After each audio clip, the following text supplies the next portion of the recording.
Hello, puppies. Who wants a drinky?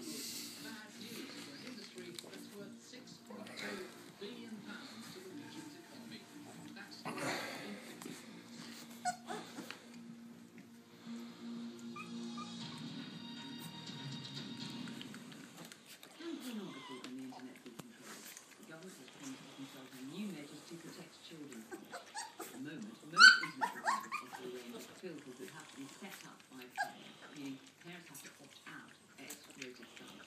Now, under new plans, it will be up to customers to opt in to receive adult content when they sign up for broadband contracts. Here's our technology correspondent, Roy Patton.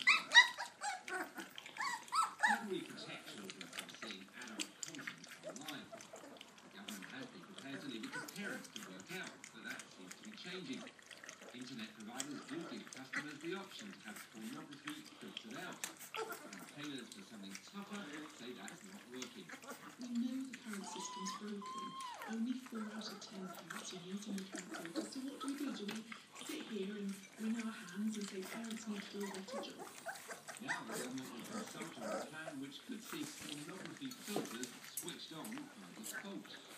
There are all sorts of software packages which allow parents to control what their children see on the internet. But what's different about this plan is that it can involve blocking material before it ever reaches your home. You then have to make an active decision to turn off your filter and let the material back in. It raises all sorts of questions such as who decides the reality of the product.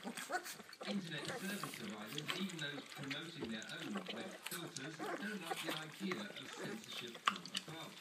It's entirely up to the government to start a list of society, and the government that encourages individuals to take responsibility for their own families, for their own lives, rather than in a country where government tells me what I can and can't watch, even though it's all illegal. This week, internet firms have been ordered to block access to the illegal download site, the Pirate Bay. And the government is also considering plans for surveillance of web users. Internet freedom campaigners see a pattern. So moving away from a sensible position of regulation and taking websites to controlling the network and blocking it, and that's censorship.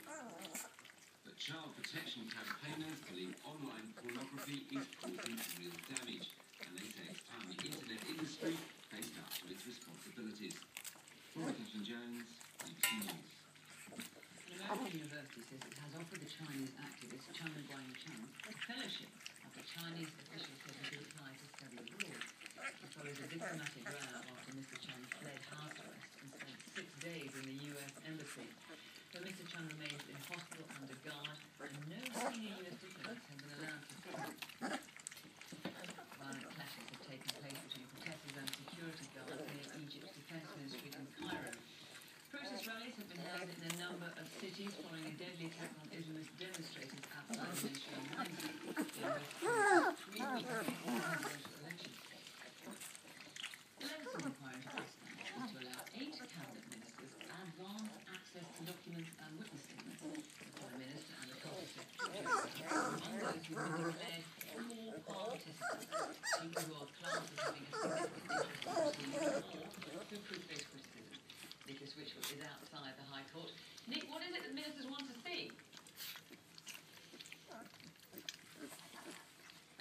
It's essentially a procedural move that means that the Prime Minister and some of the cabinet ministers will be able to see witness statements and supporting documents before witnesses give that evidence orally to the inquiry. Now, it's arisen because last week, when James Murdoch gave evidence, he disclosed emails from the Special Secretary International, who was then Special Advisor to Jeremy Hunt, the Culture Secretary, which frankly caught the government on the hop. Rory demanded Mr. Hunt's resignation, and initially the government didn't really know precisely what it was dealing with. So Lord Justice Leveson has decided that, in fairness to the government, it should have this special small participant status and see witness statements in advance that can direct questions to the counsel, to the inquiry. The timing certainly is interesting because next week there are 2 significant witnesses, Andy Coulson, the former Director of Communications at Downing Street on Thursday, and Rebecca Brooks, the former Chief Executive at News International, due to give evidence on Friday. Nick Whitchell, thanks very much.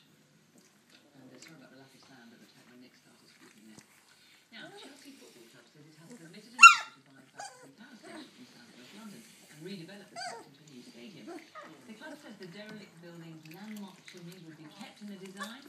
60,000-seater stadium. Chelsea said it's not the only concert interested in selling the site. More now on our main story tonight and the election. And as we heard earlier, it was a good